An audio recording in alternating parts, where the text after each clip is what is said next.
रूस और यूक्रेन की जंग क्यों स्टार्ट हुई? रूस यूक्रेन से क्या चाहता है? अमेरिका और नेटो के इसमें क्या ताल्लुकात हैं? ये सब जानिए इस वीडियो में। अस्सलाम वालेकुम। तो कैसे हैं आप सब? उम्मीद करता हूँ सब खैर आफियत से होंगे। तो आज हम हाजिर हैं एक न्यू प्रोग्राम के साथ। इस प्रोग्राम में आपको रूस और यूक्रेन की जंग के बारे में तमाम तर तफसीलात फराहम करेंगे। तो चलिए बढ़ते हैं वीडियो की जानिब। अचानक ऐसा क्या हुआ कि रूस और यूक्रेन के दरमियान जंग छिड़ गई? तो आइए हम आपको हक़ाइक़ से आगाह करते हैं। रूस ने यूक्रेन के दो सूबों डोनेट्स्क और लुहांस्क को आज़ाद जमहूरिया के तौर पर तस्लीम कर लिया। यूक्रेन के दो सूबे डोनेट्स्क और लुहांस्क की हिस्ट्री क्या है? इनकी हिस्ट्री कुछ ऐसे है कि 2014 में जब रूस ने यूक्रेन पे हमला किया था तो रूसी बागियों ने इन दो सूबों पे अपना कब्ज़ा जमा लिया था। रूस अब इस कब्ज़े को ख़त्म करने के लिए डोनेट्स्क और लुहांस्क को आज़ाद जमहूरिया के तौर पर तस्लीम कराना चाहता है। इस नुक्ता नज़र को सामने रखते हुए रूस ने एक बार फिर यूक्रेन पर हवाई और ज़मीनी हमले शुरू कर दिए हैं। अब नज़र डाल लेते हैं अमेरिका पे।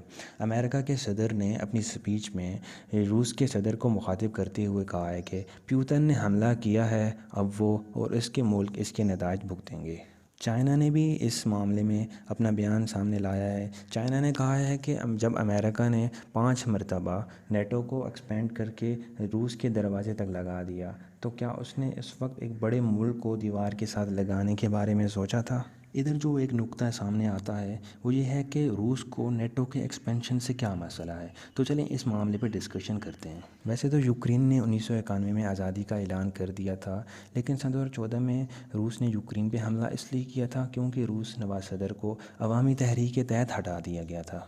इस हमले के नतीजे में रूस ने यूक्रेन के जनूबी इलाके क्रीमिया पर अपना कब्ज़ा जमा लिया और दूसरी जानिब यूक्रेन के दो सूबों डोनेट्स्क और लुहांस्क पर रूसी बागियों ने अपना कब्ज़ा जमा लिया। सन 2014 और 15 के अमन माहिदों के तहत जंग बंदी तो हो गई थी, लेकिन डोनेट्स्क और लुहांस्क पर रूसी बागियों का कब्ज़ा कायम रहा। तो इधर जो जंग का मेन पॉइंट बनता है वो ये है कि रूस यूक्रेन के यूरोपीय यूनियन के साथ बढ़ते ताल्लुकात से नाखुश है।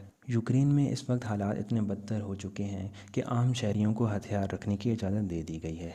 यूक्रेन ने जब अमेरिका से फ़ौजी मदद तलब की तो अमेरिका ने यह कहते हुए बात ख़त्म की कि यूक्रेन अभी नेटो का हिस्सा नहीं है, इसलिए हम फ़ौजी मदद फराहम नहीं कर सकते। लेकिन अमेरिका ने बहुत से जंगी हथियार यूक्रेन की मदद के लिए भेजे हैं।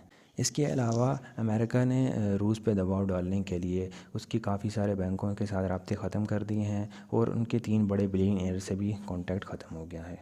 अब इस सारे मामले को समेटते हैं और एक पॉइंट पे आते हैं। एक पॉइंट सामने आता है कि रूस हासिल क्या करना चाहता है।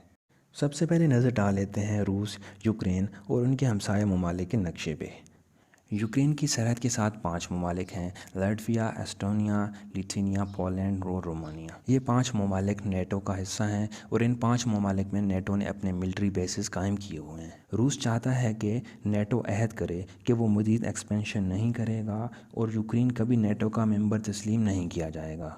इसके बरअक्स अमेरिका और यूरोपीय यूनियन ने कहा है कि यूक्रेन एक आज़ाद मुल्क है और इसका फ़ैसला खुद करेगा। रूस ने मज़ीद मुतालबा किया है कि नेटो 1997 के बाद बनने वाले मेंबर्स को हथियार नहीं भेजेगा। जब स्विफ्ट यूनियन का इख्तिताम हुआ तो ये पूरी दुनिया ने तस्लीम कर लिया था कि सिर्फ अमेरिका ही अब सुपर पावर रहेगा, लेकिन चाइना ने अपनी बढ़ती हुई मिलिट्री पावर और टेक्नोलॉजी के तहत अमेरिका को चैलेंज किया। अब रूस भी ये चैलेंज करना चाहता है कि अमेरिका ही सिर्फ सुपर पावर नहीं है और रूस इस गलत फहमी को दूर करने के लिए नेटो को ललकार रहा है। उम्मीद है आप इस सारी जंग की वजूहात को समझ चुके होंगे। तो अब बढ़ते हैं जंग बंदी की जानिब। जंग बंदी सिर्फ 3 पॉइंट्स पे हो सकती है। सबसे पहला पॉइंट कि नेटो रूस के तमाम तर मुतालबात को मान ले और रूस पीछे हट जाए। दूसरा पॉइंट सामने आता है कि यूक्रेन नेटो का मेंबर बनने से इनकार कर दे और ये मुआहदा लिखे कि वो कभी भी नेटो का मेंबर नहीं बन सकता। तीसरा पॉइंट कि सब ममालिक रूस पे दबाव डालें और इंसानियत को मद्देनज़र रखते हुए रूस पीछे हट जाए और जंग बंदी कर दे। उम्मीद है आपको काफ़ी इन्फॉर्मेशन मिली होगी। तो अब करते हैं अपनी वीडियो को एंड। अगर आप इस तरह की मज़ीद इन्फॉर्मेटिव वीडियोस देखना चाहते हैं तो हमारे चैनल को सब्सक्राइब करके बेल नोटिफिकेशन को ऑन कर लें ताकि आप तक हमारी वीडियो सबसे पहले पहुंच सके। तो मिलते हैं नेक्स्ट प्रोग्राम में, तब तक के लिए अपना ख्याल रखिए। अल्लाह हाफिज़।